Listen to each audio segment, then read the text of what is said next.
What's up? I'm Garen Albertson.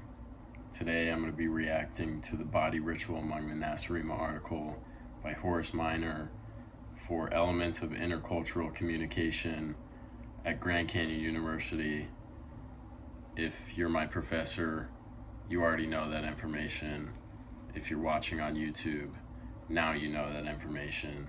So let's just get straight into it.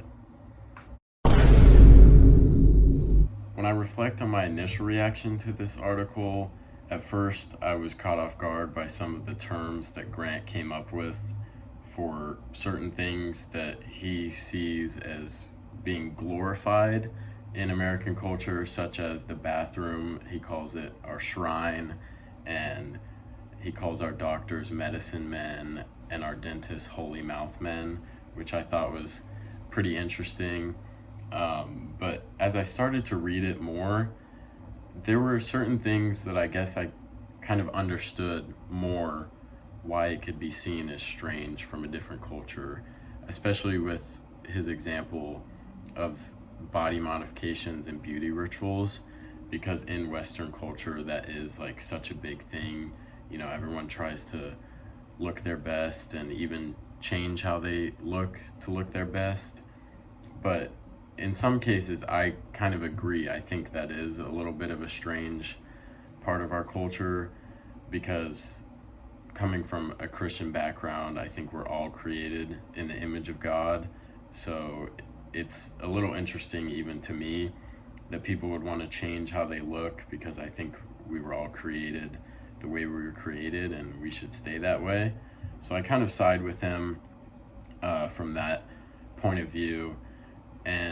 But on the other hand, when he's talking about our therapists, I kind of disagree with him and how that's strange. I understand, obviously, it's not as normalized in other cultures, but I think it's a really important thing and a good thing that we've made in US culture, American culture, and I think it should be, more normalized in other cultures.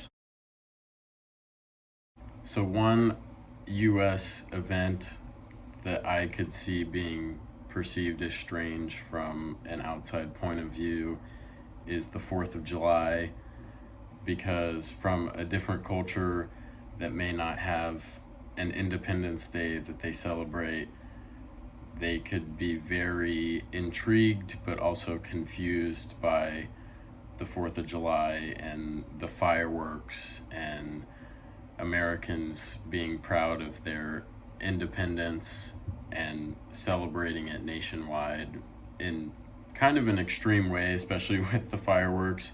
And I can certainly understand some stereotypes that come with it, the red, white, and blue, the hot dogs, the fireworks, like I said, which are all pretty accurate, to be honest. But from certain cultures that may not have an Independence Day that they celebrate, it might be a culture shock in some ways to see what we do to celebrate our independence and be like, well, you guys just light fireworks and eat hot dogs and be all fat and happy, which, once again, kind of accurate. But yeah, from an outside perspective, it would be seen as strange, and it's so normalized to us. But that's just our culture.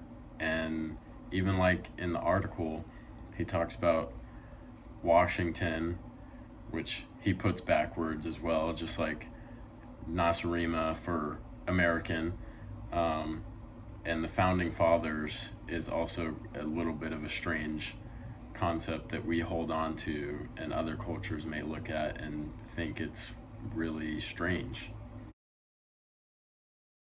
When looking into the history of Independence Day, it certainly has changed quite a bit over time, because when the Declaration of Independence was signed in the 1700s and the years following, it wasn't celebrated as a holiday until years later, when people wanted to celebrate it more because it's a significant day in our country's history. And in the 19th century, fireworks came along, and that kind of coincided with the holiday of 4th of July. It became more of a tradition. But in a more modern age, 4th of July has become more of a family holiday where it's in the middle of summer, so families can gather together and celebrate and light fireworks and eat barbecue and do all of the stereotypical 4th of July stuff. And it's become a very popular midsummer holiday for many Americans. After evaluating the changes of Independence Day over time, I do believe they are beneficial changes, as Independence Day is a unifying holiday for the American people that we can celebrate as Americans and be proud to be Americans, that we are an independent country. And Robert Bella in 2002 says that 4th of July provide a platform for civil religion, which he says is a concept where nations' values are symbolically reinforced, which I totally agree with, and I think it's important for our country's values to be celebrated and for our independence to be celebrated by Americans each year with Independence Day and 4th of July.